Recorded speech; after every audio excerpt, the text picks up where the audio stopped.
Hey, welcome to Symbols Retreat. And let me share this with you from my experience of over 30 years working with kids with behavior concerns. And this is just my opinion and what works for me. But there's three words that every day, no matter what I encountered, it was the guide to how I dealt with every situation. And that was being fair, firm, and consistent. Fair, firm, consistent. Every day.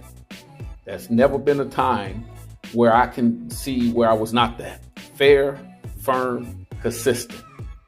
I said what I meant what I said. I never gave a consequence to a kid that I took back. You know why? Because I made sure they understood it. If they violated what was said, I gave them a prompt to let them be aware that you are now crossing the line of what I expect. So if they was assessed a consequence, I have never took a consequence back because that was the standard I used down through the years with children that I've worked with. Fair, firm, consistent. And if they had a question, I didn't have a problem with them coming and asking me.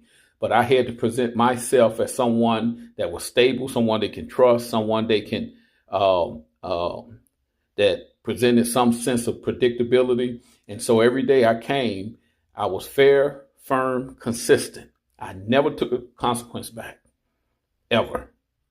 I can't think of not one time in all the years, in all the situations. Why? Because I made sure they understood. I didn't assume they understood. So I made sure I personally taught them what I expected.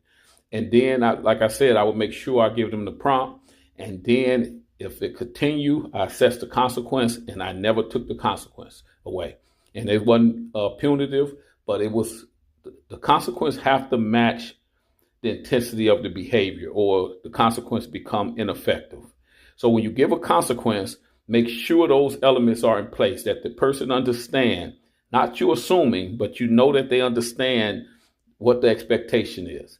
Make sure you make it clear, even if you have to give them a chance before you assess the consequence. But once you assess a consequence, be fair with it, but do not remove the consequence, because they now are not going to trust you to say what you mean and mean what you say. So you're going to get a lot of limit testing and so forth. So fair, firm, consistent. Hopefully this helped you. God bless you.